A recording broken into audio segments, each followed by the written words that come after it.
उत्तराखंड की पहाड़ियों पर बसा देवकुंड गांव अपनी शांति और सुंदरता के लिए जाना जाता था। लेकिन गांव के पूर्वी हिस्से में फैले काली अरण्य को कोई छूता तक नहीं था। सदियों से कहा जाता था कि वहां एक डायन रहती है, लंबे बिखरे बाल, उल्टे पैर और ऐसी चीख जो इंसान की आत्मा तक फाड़ दे। गांव वाले मानते थे कि सूर्य ढलने के बाद उस जंगल के पास भी जाना मौत को बुलाना है। गांव में रहती थी अनाया, 19 साल की बहादुर पर अकेली लड़की।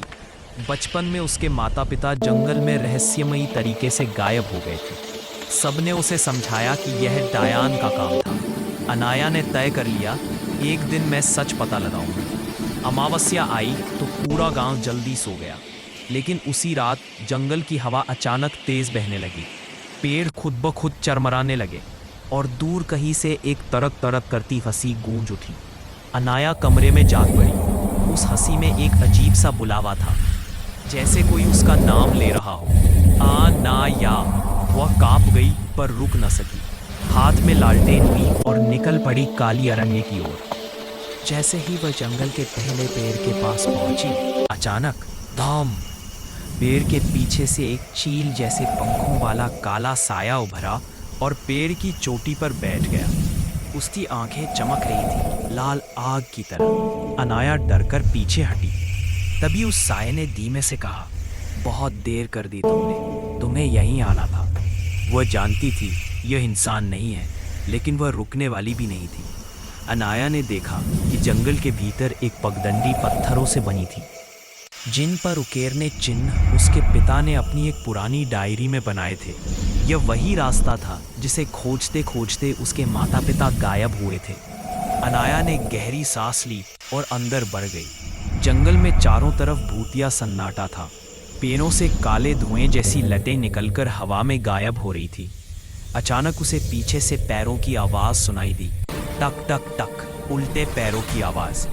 अनाया का दिल तेज धड़कने लगा। जैसे ही वह मुड़ी, बैल की घंटियों जैसी आवाज के साथ एक औरत दिखाई दी, लेकिन उसके पैर उल्टे, घुटने मुड़े हुए और कंधों तक लटकते बाल जमीन छू रहे। वह थी काली अरण्य की डायन।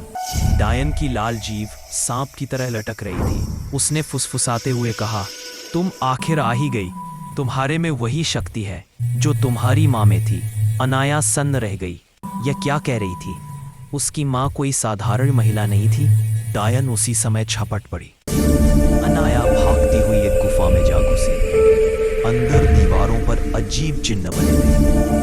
बीच में पड़ा था उसके पिता का पुराना ताबीज, वही जिसे वे हमेशा पहनते थे। जैसे ही अनाया ने ताबीज उठाया, दीवारें चमक उठी और उसके सामने एक दृश्य उभरा।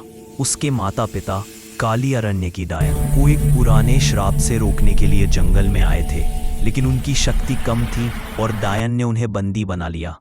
अनाया के हाथ कांपने लगे। उसने रोते हुए कहा, तो तुम मेरे माँ पापा को खा गई? एक आवाज आई, नहीं, अभी नहीं, मैं उन्हें इस्तेमाल कर रही हूँ और अब तुम्हें भी करूंगी। गुफा हिलने लगी, छत से काला धुआं उतरने लगा और उसी से डायन का पूरा शरीर बन गया। अब वह पहले से भी ज्यादा विशाल थी। डायन ने चिल्लाकर कहा, मैं तुम्हारी आत्मा चाहती हूँ। तुम्हारी माँ जैसी शक्ति कहीं और नहीं मिलेगी। और वह तेजी से अनाया की ओर बढ़ी। भाग 9। ताबीज की असली शक्ति। डर के मारे अनाया ने ताबीज कसकर पकड़ा। अचानक ताबीज चमक उठा। उसके आसपास एक गोल सुनहरी ढाल बन गई। डायन पीछे हट गई और दर्द से चिल्लाने लगी, नहीं, यह शक्ति तो अंतिम साधन है। यह तुम्हें किसने दी? अनाया ने पहली बार महसूस किया कि उसके अंदर सच में एक अलग ताकत है, जो उसकी माँ ने ही उसे दी। डायन ने काले धुएं का तूफान बना दिया। पेड़ उखड़ने लगे, गुफा की जमीन फटने लगी। अनाया ने ताबीज को जमीन पर मारा और पूरी गुफा सोने सी रोशनी से भर गई।